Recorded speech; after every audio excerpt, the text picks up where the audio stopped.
Abooluganda n'ab'emikwano tubalamusizza nnyo. Amannya n'eddoboozi nze Janet Nabatta.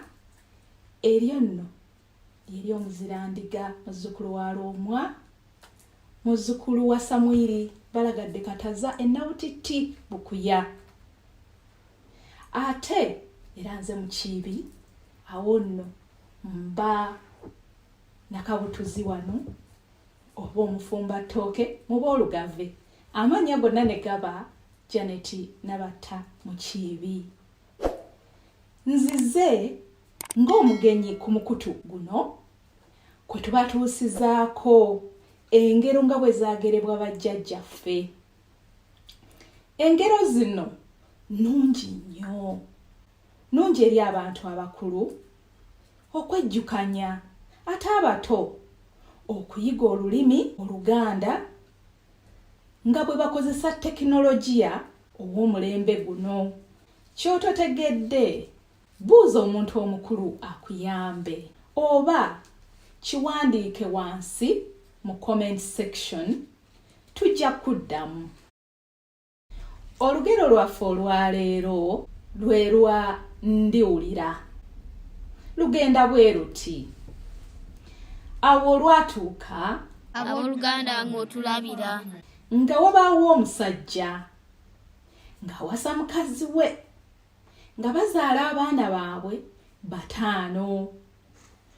Omusajja ono n'ab'ennyumba ye bonna bettanira nnyo obulimi era nga balima ekirime ekya kasooli. Naye kasooli gwe baasimba bwe yaweekanga nga waliwo ekiwuka ekiwoomerwa ennyo kasooli nga kimwesogga nga kitandika kumugunya. Wabangawo n'ebirala ebyali biwoomerwa kasooli ng'ebinyonyi n'ebiwuka ebirala byo byajjanga okulya kasooli, wabula nga bwe bimala okulya nga bigenda.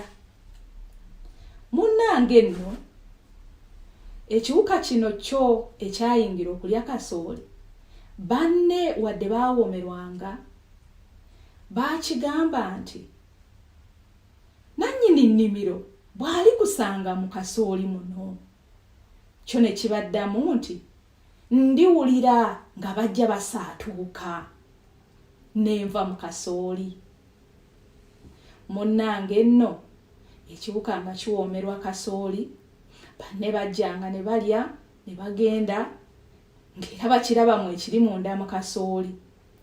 Kasooli ng'atuuka okukoola, bwe bajja okulya nga bakigamba nti owange okyali mu kasooli, va mu kasooli. Nti ndivaamu nga kasooli azikiriza, oba kyewandiise oluyange okutandika okukala. Banne baakyo abalya kasooli nga bo babuuka nga bagenda, nga bavaamu nga bagenda, ne bagamba noono afuuse ndiwulira. Bwe bajja okulya nga bamaze okukimanya nti kasooli ono anaatera okutema, ne bakigamba munnange ndiwulira va mu kasooli.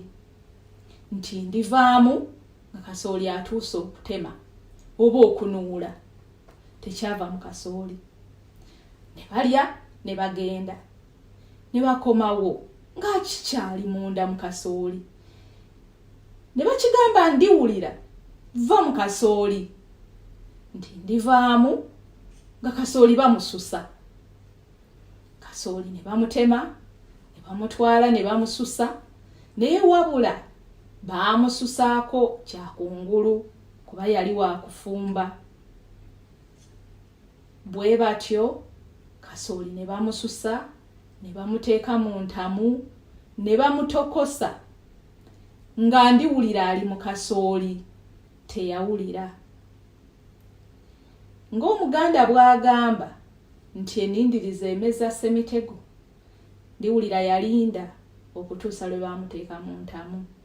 Ate era ng'Abaganda bwe baalugera nti akafa omukkuto tekaluluma, bw'atyo ndiwulira n'omukkuto gwe baamuteeka mu ntamu nga tawulidde, ne bamufumba najja. Nange awo we nalabira nga ndiwulira emputtu emutuusizza mu ntamu, bw'atyo n'aseebengerera. Webale nnyo kale n'olulala okola nga bw'otyo, genda webake n'omuto gubikke, nakanyebwa kaako tokalya nga kookya, kajja kwokya omumiro. Kaakati munnange awuliriza, mu lugero luno oyizeemu ki? Ky'oyizeemu kiwandiike wansi awo mu comment section, oba olina ekibuuzo era nakyo kibuuze. Bwe kiba nkikwata ku lugero luno kijja kuddibwamu. Ate lindirira olugero lwaffe oluddako olwa Wankoko ne Wakamunye. Nsigadde ndi Janet Nabatta Kiibi, muzzukulu wa Lwomwa, muzzukulu wa Samuel Kataza balagadde ennabutitti essingo. Mwenna ab'ennabutitti mbatumidde nnyo.